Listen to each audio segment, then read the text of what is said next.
Welcome, everybody. Joe with ECRM here, and I have with me today Larry Levin, the Executive Vice President of Market and Shopper Intelligence for IRI, and he has just finished moderating one of our roundtable discussions for our perimeter sessions, which are going on this week. So, Larry, thanks for joining us, and can you give a brief overview about what the topic of your discussion was? I will, but first off, Joe, you kind of remind me of Prince now, because you just said Joe from ECRM. You don't even need Tarnowski anymore. Everybody knows who you are. Also, I want to congratulate you on something you posted the other day. First time under 2. Oh, thank you. That's really impressive. So congratulations, and may it continue. That's great. Took 20 years to get below 200 pounds, but a lot of work. Awesome. Thanks. But yeah, today was fun. We had a roundtable on sustainability. That the interest across CPG obviously is big around sustainability, both from a manufacturer, retailer, and most importantly, a consumer standpoint. So we had a fun dialogue with a cross section of participants in the Dairy Deli symposium that you folks did, and it was fun to be part of it. Great, and you kicked it off actually with some research that you guys have done, and I know I went to your event last year and sat in your presentation about sustainability. Can you give us a little background on that research that you do with NYU? Yeah, sure. First of all, it's a great partnership we have with the Stern Center for Sustainable Business, led by Tanzi Whalen and Randy Sacco. IRI is the data provider on it, but the data is fascinating, to say the least. I think some of the highlights that we regularly talk about is roughly 16% of all CPG sales are now attributed to sustainably marketed products. So that's up from 13% just 5 years ago, a 23% increase, and it continues to chug skyward. More importantly, and I think one of the greatest insights that NYU came up with in this research was that more than half of the growth in CPG in the last 5 years is attributed to sustainable products. Mm-hmm. So it is,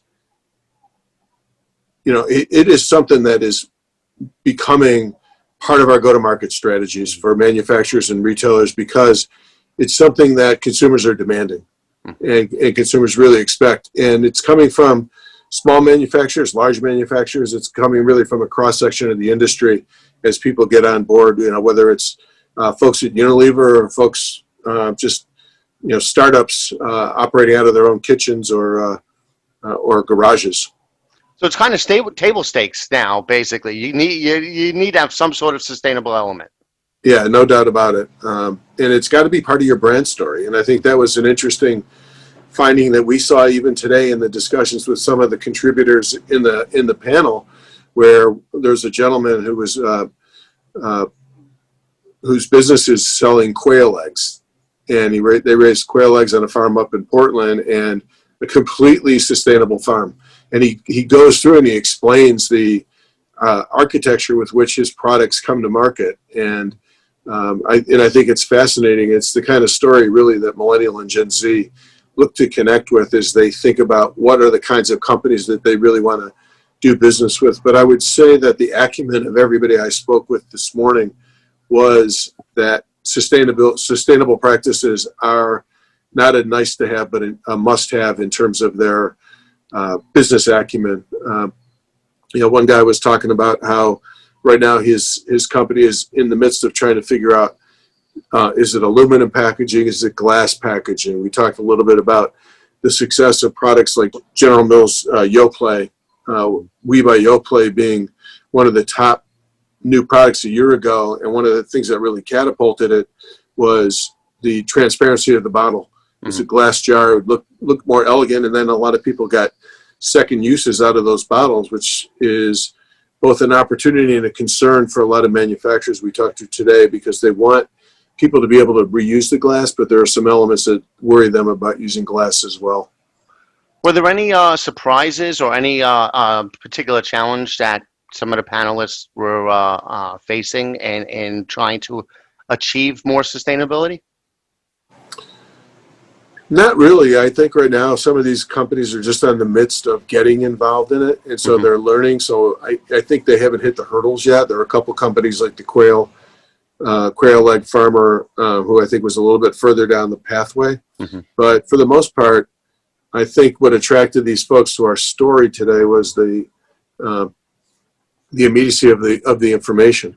Mm-hmm. And the other thing I was going to say, in the research we've done with NYU, a lot of people have wondered in a COVID environment whether or not the share dollars for sustainable products would be able to withstand the purchasing pressures of COVID-19 buying. And in fact, we found that they maintained or increased their market share slightly. And in fact, the weekend of the big buying in late in mid-March, around the 13th, 19% of all products sold that week were sustainably marketed products. So they did a couple percentage points better than normal. And a lot of that was really driven by the fact that a lot of paper was being purchased at the time, and categories you really associate with sustainable practices.